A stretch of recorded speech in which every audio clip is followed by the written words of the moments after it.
यूसमार्ग, जिसे ईसा का मेडोज भी कहा जाता है, कश्मीर के सबसे खूबसूरत और शांत हिल स्टेशनों में से एक है।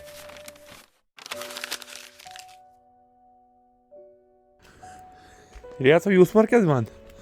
Yusmar Kezban. Tarapış bandiye. Aslında time होता है वो कहाँ time को नो शहर तो लाइक गास ने Guys, welcome to यूसमर्ग. मगर कब? क्योंकि अभी तो वेलकम होने से रहा. पहलगाम आतंकी हमले के बाद जो है यूसमर्ग का एरिया जो है वो बहुत ही ज़्यादा कह सकते हैं इन्फ्लुएंस हुआ है, या हम कह सकते हैं लोगों का कारोबार ठप हो चुका है.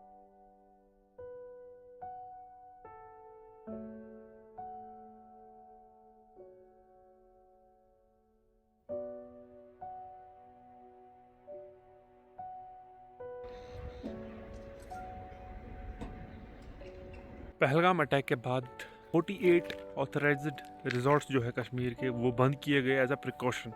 As tourism that's been restricted in Kashmir. These are sources suggesting the same, that 48 destinations have been closed.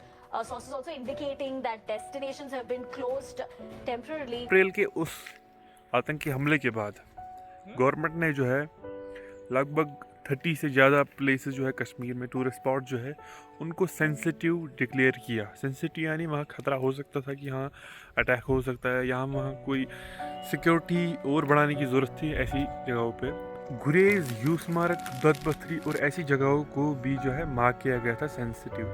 और क्योंकि ये जो है फॉरेस्ट एरिया के साथ ही लिंक्ड है, मतलब जुड़े हुए हैं या साथ साथ है फॉरेस्ट एरिया के, तो इसीलिए इन जगहों को भी बंद किया गया.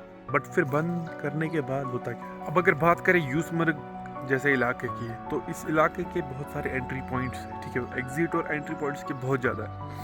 और ऑब्वियसली जब डीप रूट्स होते हैं फॉरेस्ट के अंदर, मतलब बहुत सारी जगहें होती है भागने के लिए या आने के लिए फॉरेस्ट में, तो सिक्योरिटी एक बहुत बड़ा रीज़न बन जाता है फोकस देने के लिए. क्योंकि ऐसी जगहों पे सिक्योरिटी चेक्स, ठीक है, सर्वेलेंस, ड्रोन सर्वेलेंस या ऐसी जब होगी तो उसमें टाइम लगेगा. और उसी के लिए शायद जो इतने टाइम यूसमर्ग खुले में लग रहा है वो शायद उसी चीज़ के लिए लग रहा है.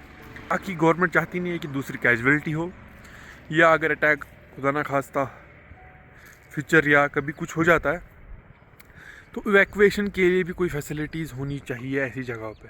तो उसके लिए शायद जो है यूसमर्ग जैसे इलाका जो है अभी तक बंद है, ताकि वहाँ फैसिलिटी बढ़ाई जाए और लोगों को आगे जाके कोई प्रॉब्लम ना हो. ये सब डेस्टिनेशंस बंद होने के बाद ऑब्वियसली जो लोग वहाँ पे जिनकी दुकानें हैं या पोनी राइड्स जो होती हैं, यानी कि कशर परमाणु गुडवलियम तो उनने जो है अपना जो लिविंग था उनका वो खो दिया या कम हो गया, हम कह सकते हैं. चलो शॉपकीपर जो है वो लोकली भी सेल कर सकते हैं, बट जो पोनी राइडर्स हैं उनका तो बिल्कुल ही लॉस हो चुका है, ठीक है. यानी वो कुछ कमा नहीं सकते. ये अकीदा अपने ज़हन में पक्का कर लें कि रिस्क देने वाला अल्लाह और सेहत देने वाला अल्लाह, इज्जतें और जिल्लतें अल्लाह की हिकमत का तकाज़ा. अब एक चीज़ देखो हमेशा याद रखनी चाहिए कि कभी कुछ बुरा अगर होता भी है ना तो कुछ अच्छा भी होता है. तो जैसे कि यूसमर्ग बंद हुआ, हाँ बहुत चीज़ें इफेक्ट हुई, बट अच्छा क्या हुआ कि जो यूसमर्ग का वाइल्ड लाइफ नेचर है या नेचुरल जो भी चीज़ें हैं यूसमर्ग में वो हील हो रही हैं.